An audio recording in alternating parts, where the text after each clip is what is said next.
This is Jamal. Jamal is a boy who lives in a poor neighborhood. He has a friend named Kevin, who lives in a wealthy neighborhood.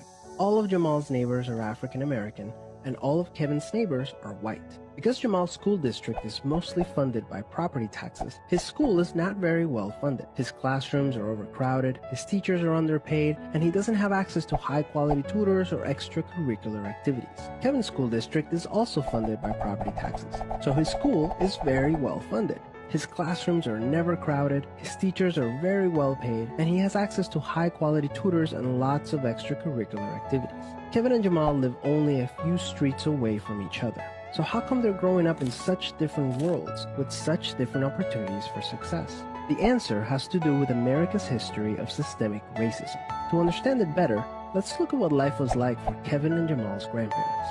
Decades after the Civil War, many government agencies started to draw maps dividing cities into sections that were either desirable or undesirable for investment. This practice was called redlining, and it usually blocked off entire black neighborhoods from access to private and public investment.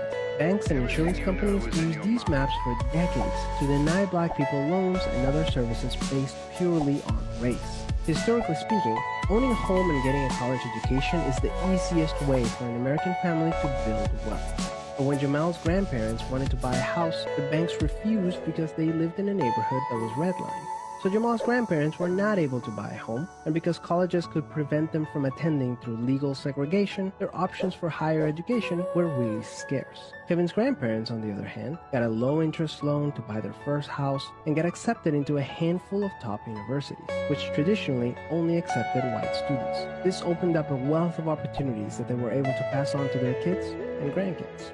Even as late as the 1980s, an investigation into the Atlanta real estate market showed that banks were more willing to lend to low-income white families than to middle or upper-income African-American families. As a result, today, for every $100 of wealth held by a white family, black families have $5.04. A 2017 study confirms that redlining is still affecting home values in major cities like Chicago today. This explains how Kevin and Jamal inherited vastly different circumstances. Unfortunately, the story doesn't end there.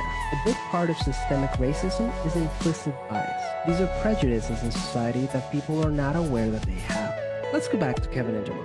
Against all odds, Jamal manages to be the only student from his high school to get accepted into a great university, the same one that Kevin and his high school friends are attending.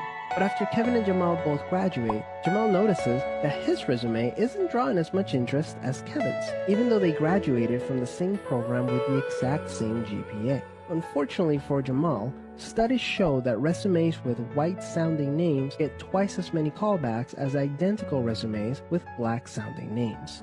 Implicit bias is one of the reasons why the black unemployment rate is twice the rate of white unemployment, even among college graduates today. You can see evidence of systemic racism in every area of life. The disparities in family wealth, incarceration rates, political representation, and education are all examples of systemic racism. Unfortunately, the biggest challenge with systemic racism is that there's no single person or entity responsible for it, which makes it very hard to solve.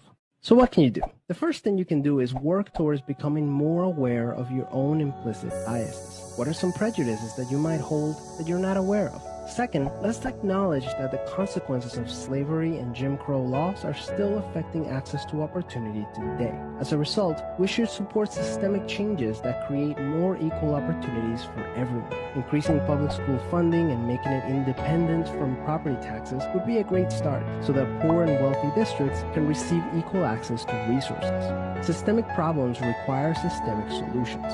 Luckily, we're all part of the system, which means that we all have a role to play in making it better. Peace.